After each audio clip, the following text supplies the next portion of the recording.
Well, welcome back, everybody. We're here for a presentation from some of our folks at Loyola University Chicago. We have Sarah Kinney, Hannah Lee Otto, and Oliver Batchelor presenting There and Back Again, a reflective quest for a faculty development model.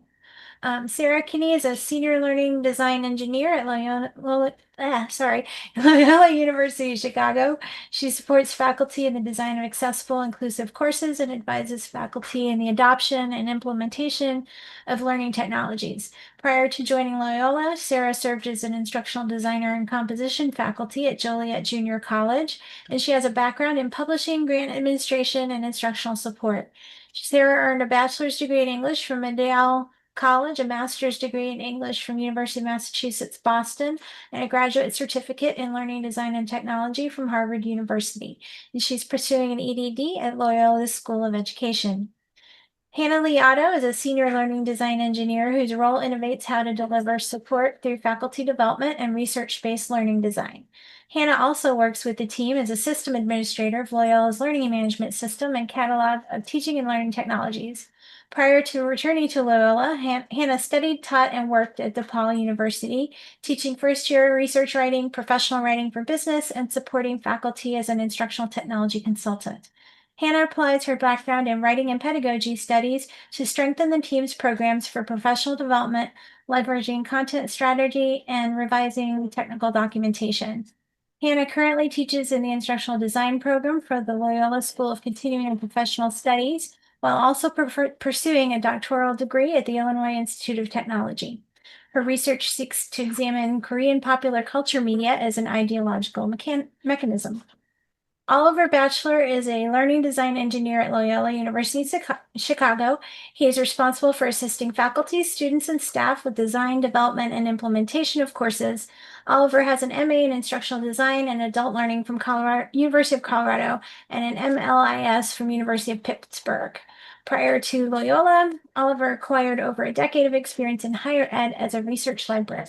All right, so I will turn it over to you guys and tell us all about your reflective quest for faculty. Thank you, Wilma. Hello, everyone. Well, I was just introduced, but thank you for attending our session. There and Back Again, a reflective quest for a faculty development model.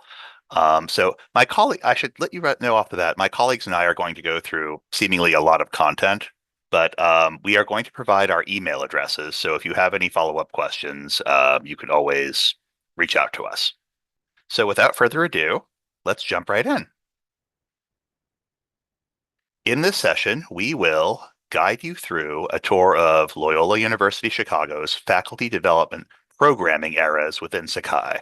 There are a few of them, and they match it pretty well with different stages and other factors such as COVID and team changes. We're going to share our era-specific reflections to generate takeaways to consider for your own user community development. And of course, we're going to show memes to convey experiences and invite you to reflect on your own. Okay, so now I am going to pass this over to my colleague.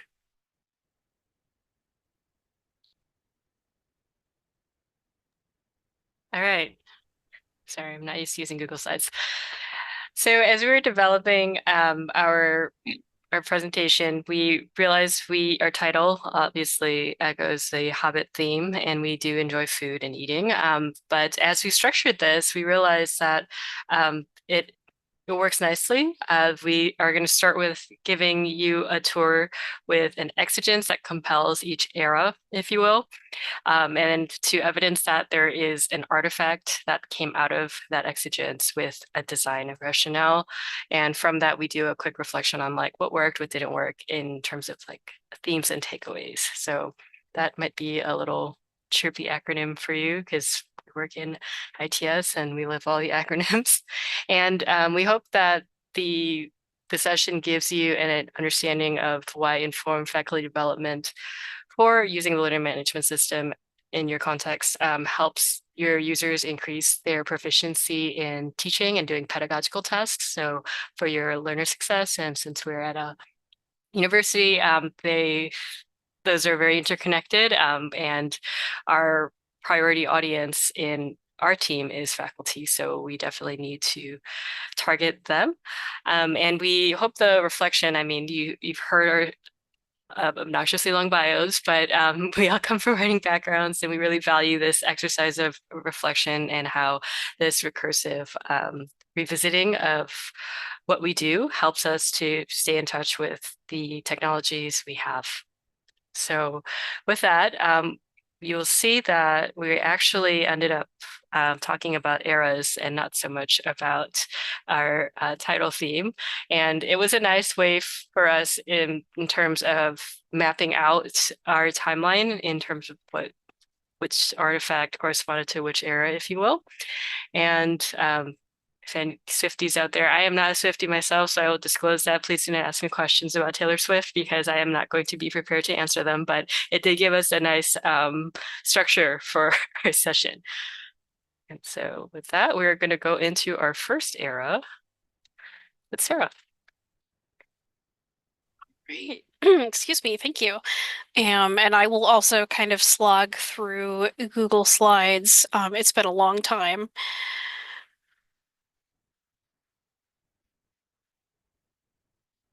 Okay, please stop me if you cannot see my screen, but I think we're good here. So we're going to start with kind of what we did before COVID happened. And just as kind of background, Hannah Oliver and I all joined the team here at Loyola late 2019, early 2020, right before COVID hit. So almost our whole team was new. We had one veteran member. And so when COVID hit, we were all still trying to learn how to use Sakai while teaching other people how to use it. Excuse me. So before COVID, we had a course called the Instructional Technologies course. And there was really kind of a pretty sharp divide between teaching faculty how to use the technology and then teaching faculty pedagogy that also relates to the technology. And that was done primarily by our Office of Online Learning colleagues, so different department, or our other embedded instructional designers. So that's kind of how that course was. We inherited that course initially, so this was designed by our predecessors, and we kind of took it on and taught it as is initially. And shortly thereafter, we developed an advanced ITC, or Instructional Technologies course. You'll see ITC throughout this presentation because we don't want to keep spelling out the whole thing, but just know that's what we're referring to. So the AITC was meant to provide those who had kind of more advanced technical skills or who had completed the ITC and then wanted more, an opportunity for some more challenging professional development.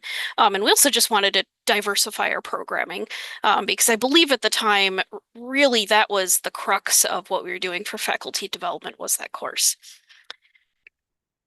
Okay. So pre and early COVID, we continued teaching the ITC and advanced ITC kind of during the beginning of COVID, like early 2021, 2020. So both of these were blended 4-week courses. They included asynchronous learning and then mandatory, I believe they were weekly virtual synchronous meetings.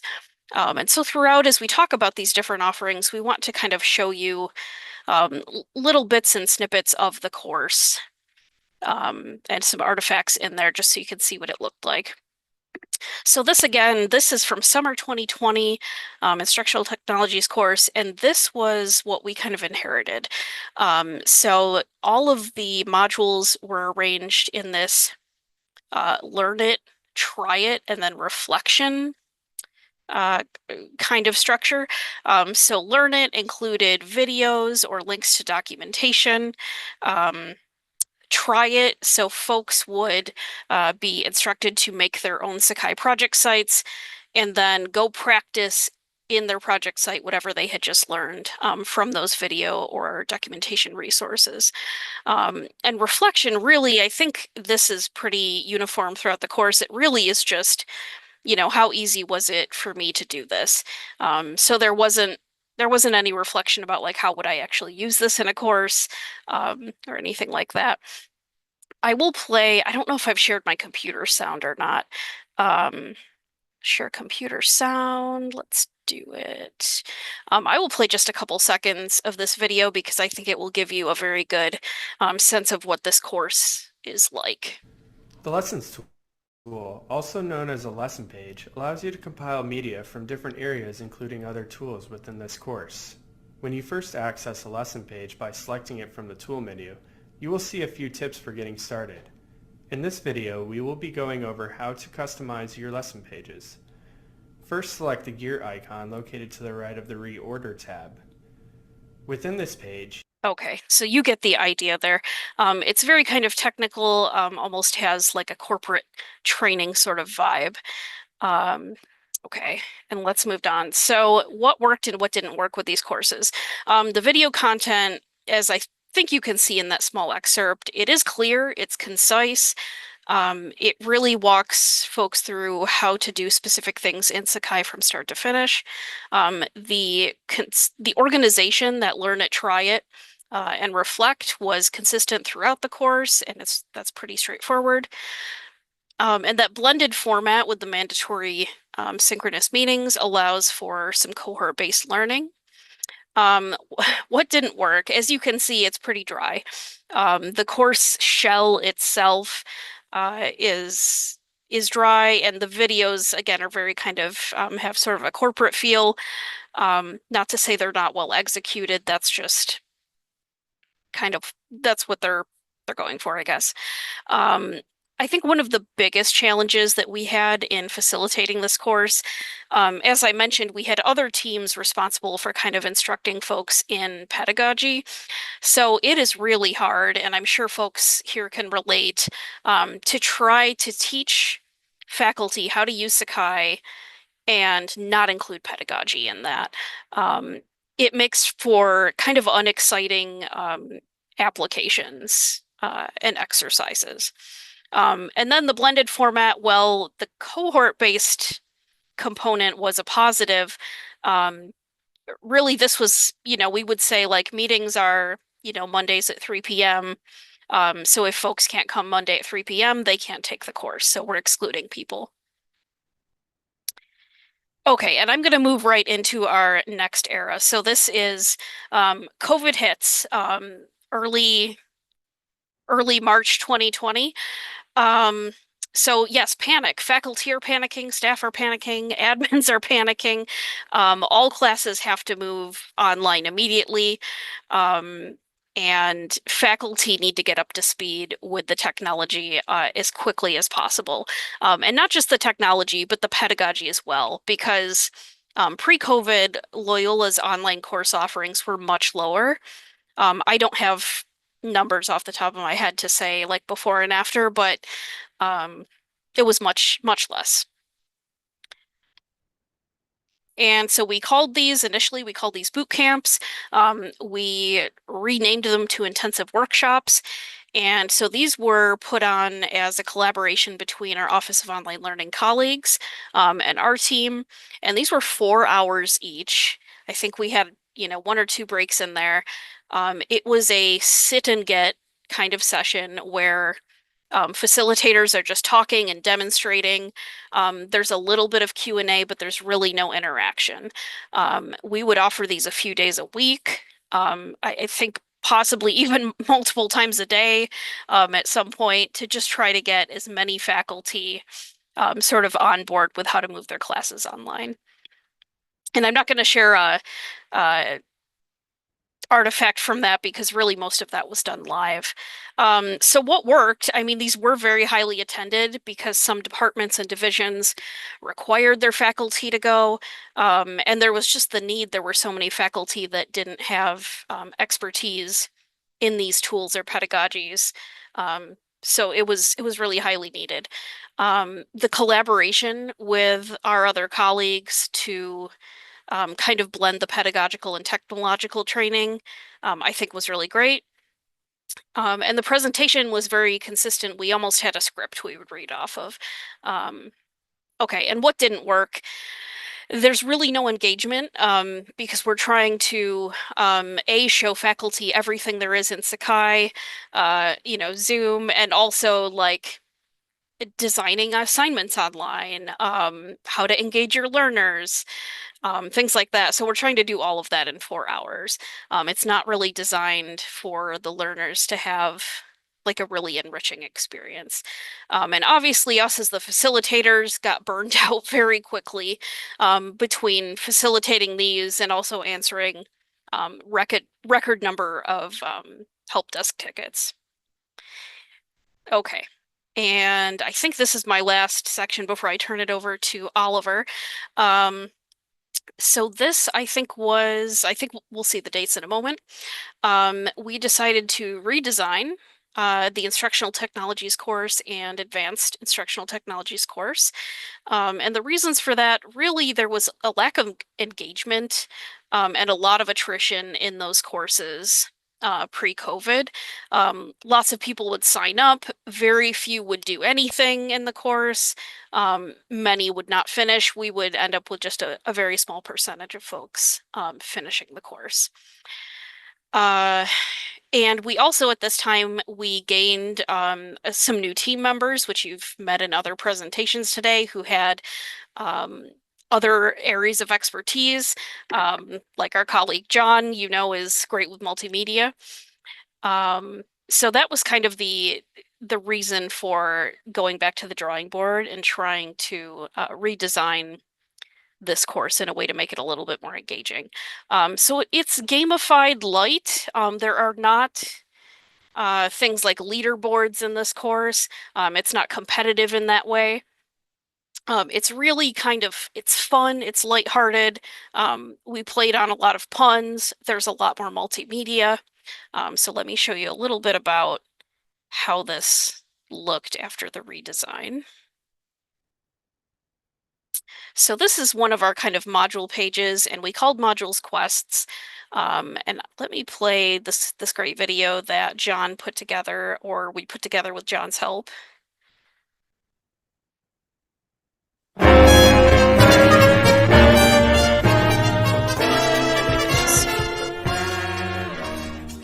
Welcome to your next quest, but did they learn? Or assessing learning. The goal of this quest is to explore the different means through which we can assess participant learning using tools in Sakai. If you're wondering why we're having lunch on a beam, you've leveled up to meet the boss of the ITC, the course blueprint. ITC boss. That's right, we've dropped some hints. Get it? Because we're really high up?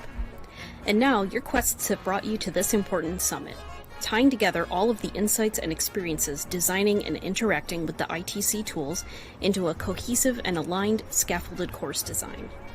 Good one, Sarah. Because we're on the framing of a building, just like you've gone through the framing of a course build. Okay, that's a good place to stop. I would play the whole video for you, but we want to be mindful of time here. So you can see the videos are much more lighthearted. It's really about a theme rather than walking folks through how to do a specific thing in Sakai. So each of these module pages would have this sort of introductory framing video. We have kind of a sort of a summary, sort of learning objectives light for what is included. And another interesting thing we added were these side quests. So, and those were kind of optional challenges for participants if they wanted to. And I'll just show one of these pages. So this is much more kind of modular. We have best practices sprinkled throughout. And we have these, there's links to documentation and how-to materials, but they're kind of sprinkled in contextually rather than like, here's how to do everything in lessons. And we finish off with checklists at the bottom. So that is kind of the ITC after it was gamified. So what worked? That slightly tiered approach. So I'm referring to like those side quests. If we had folks that were a little bit further along in their knowledge of and experience with Sakai, that allowed them to not be bored. They got to learn something new. The organization, again, it was effective. It was consistent throughout. So folks knew where to find things and what was expected of them. And generally we got much better feedback. So we did implement I think weekly or per module surveys, as well as a survey at the end, and got much better kind of feedback from people. So what didn't work? We still had high attrition. I don't know how it compared to the pre-COVID, pre-gamified version of the course, but there were still a lot of folks that signed up and did not complete. A low number of participants overall, and in this case, because COVID had kind of it was happening at this point, right? And folks had learned at least the basics of what they needed to do in Sakai. So the people signing up for this course were really, for the most part, doing it because they wanted to. They wanted to learn more. So we didn't get feedback from, the folks whose department kind of told them you should take this. And again, we still had that blended format with the mandatory weekly meetings. So this limits the potential pool of people who could sign up and complete the course. Okay, and I think that's it for that, and I'm going to pass it back over to Oliver. Thank you. And I am going to slog through Google Slides now myself. Okay, and now I'm going to talk to you about in the spring of 2022, the AITC gamified. I feel like even mentioning gamified kind of dates when these things may have taken place. But yes, we had in the spring of 2022, we developed a gamified Mission Impossible themed advanced ITC course. So I'm going to click here. And here it is. Now, it's structured pretty similarly, and the advanced ITC focuses on the technologies that we add on to Sakai. Structured in a similar way, there are these different modules right here, depending on the tools. There's deliverables, but we made it kind of consistent with the theme, mission objectives. This one is for Zoom, for instance. And here are the learning goals, and it's divided into challenges, similar format to the others. Now, what I also prepared for you is I wanted to play you a demo video from this session.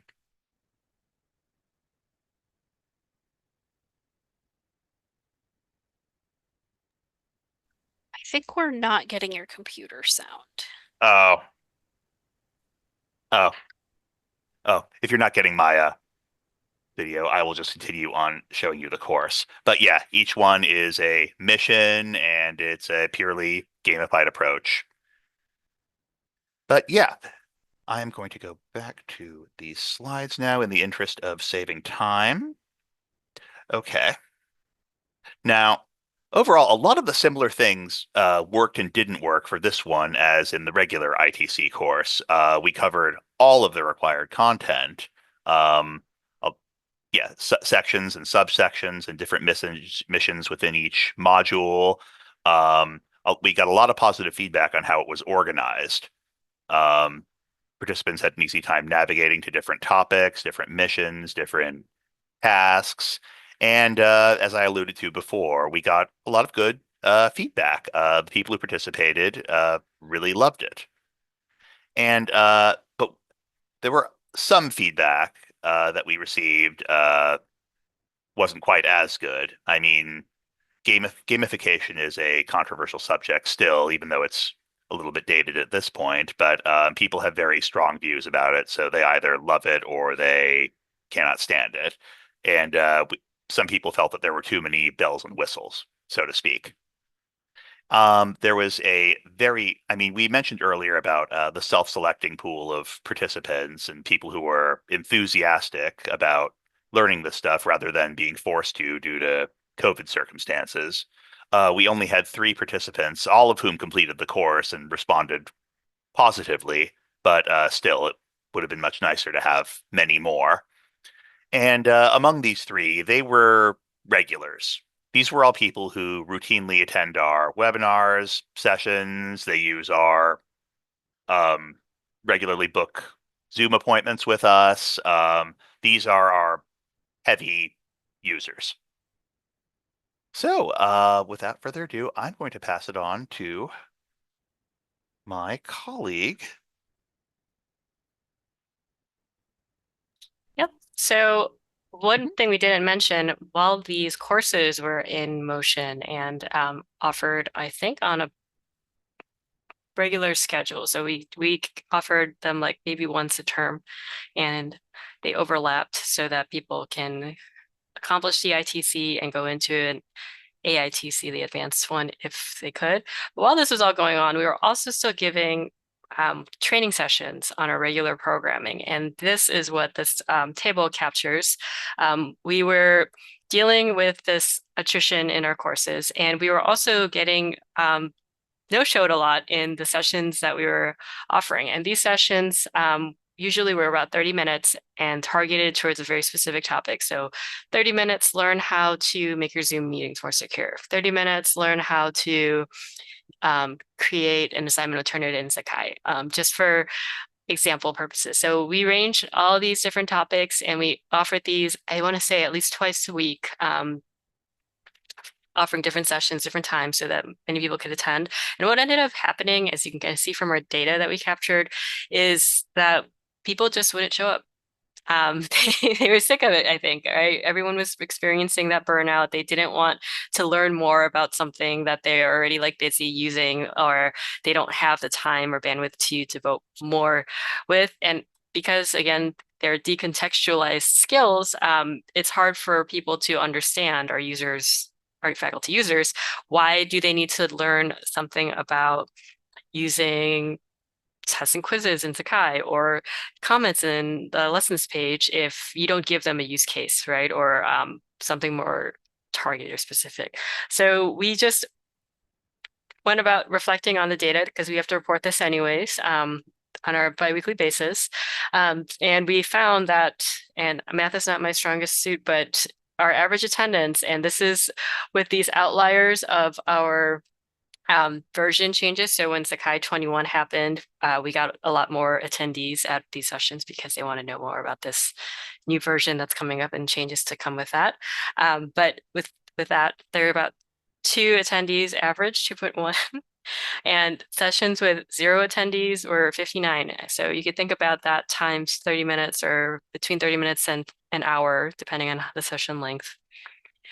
So that led us to this exigence, right? Let's think of different ways that we can provide support and service. And so we did this by rethinking and proposing a new service model. And this also coincided with a time where our team had expanded. We wanted to make our presence known to our health sciences faculty programs, which were the programs that now we still are embedded in serving directly with course support and instructional design support.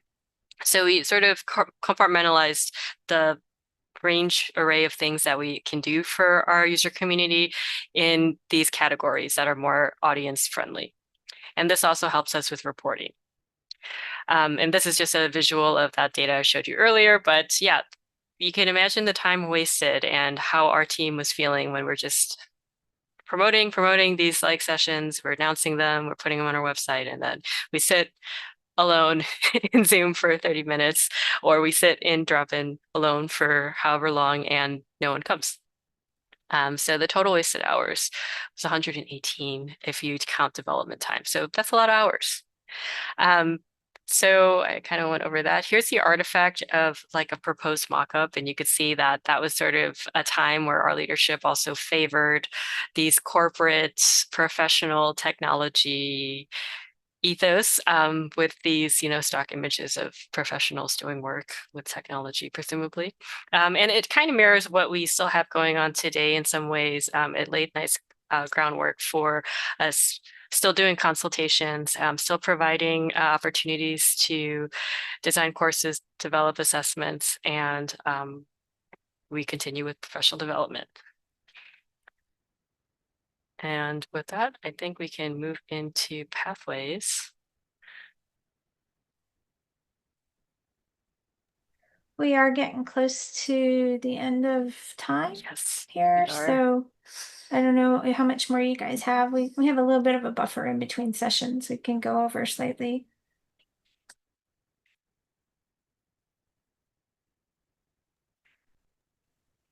Sorry. Were you gonna do pathways, Hannah? I could. Sorry. Yeah, think no, I that's lost. okay. We might have gotten our signals crossed on who's covering what. No, it's fine. Yeah, we can try and wrap up in the next couple minutes, I think. Yeah, for sure. I'll just pull this up again. So yeah, we can probably zip through this. Sorry, my slides are going haywire. But I think we're already, maybe this is a sign to go back to that. So now we're doing these badgeable pathways, like offer a series for learning development, and these are synchronous. You have to register, so we know that like you have at least some form of commitment that you're going to come, and it's coinciding with our piloting of Credly, which is a digital badging program or platform. So that provides incentive, which we do not have currently in our budget for people to show up and complete the program. I think I would highlight that the most difficult part of this is though you get to see your participants live, it's hard to assess whether they are actually learning things. So there's that drawback, but in terms of actual completers, we have people that have been badged with our pathways series. All right. And yeah, I'm gonna wrap it up with Oliver. Uh-huh.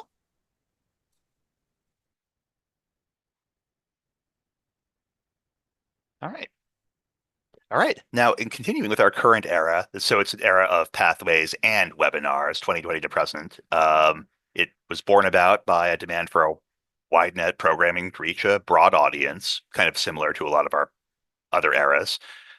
We needed to capture attendance for reporting, team validation. This is what we do. This is important. See, um, and the means to distribute necessary updates and showcase features. So this was really, like the others, born out of necessity. All right. And so, yes, webinars. And this point, I'm going to show you the page of our start of school webinars. And as you can see, we have a variety of tools here, Qualtrics, introduction to Sakai for faculty, some AI tools, and an introduction to Sakai for students. So not quite structured in the same way as the pathways, but it's, menu-like offerings. And yeah, a lot to choose from. Now, a lot about this, what works and what doesn't work, is similar to the other items we're offering currently right now. Direct engagement with participants, attendance improvement in comparison to previous, more than 3 participants, which I had during the advanced ITC gamified. It's a reduced demand on facilitator time. And what doesn't work, again, difficult to assess effectiveness of sessions and learning, and a few opportunities for extended engagement in this format. But I guess none of these are perfect. All right. So now, just for a quick reflection, we ask you what works for your user support and development and what could be better. But in the interest of time, all right, then keep your secrets. But yeah, and here are just the takeaways. One-size-fits-all approaches are obviously inferior to a more tailored approach. Faculty should be guided based on their level of technical proficiency as they explore and use the new features, since not all faculty are on the same page to begin with. A one-size-fits-all approach doesn't work. And the other takeaway, offer diverse options for diverse learners. Embedding authentic choices that align with learning goals can be a meaningful way to enhance learner engagement. Right. And now, thank you very much. If you have follow-up questions, I know that we rushed through the last part, we went over, but please feel free to reach out. All right. Thank you guys so much. You did a ton of work there on different iterations of that course. And I'm a gamified fan, so Mhm. I You thought it either was you really are, you cool. aren't. Yeah. But yeah, I get you. It's hard sometimes to get faculty to attend training. It's like they're busy, they're using the tools, and it's hard to get them in the door. But admirable efforts on your part to offer a diverse assortment of things for them to choose from. So hopefully your pathways will be more successful, and you'll have good stories to tell once that kind of rolls out in a big way. So thank you so much for sharing. We did run a little over, so we don't have a lot of time for questions. I want to give folks just a 5-minute break at least in between now and our next session, but you do have their emails, so feel free to reach out to the presenters for follow-up, and you can also access their slides in that shared directory for the conference. And like I said, the Zoom will be up, so in the next 5 minutes or so, turn off the recording if you want to stick around and ask a few questions in between sessions. That's totally fine too. So at 2:35 is our next session on search. So I'm going to turn off the recorder then and give people about 5 minutes of a break.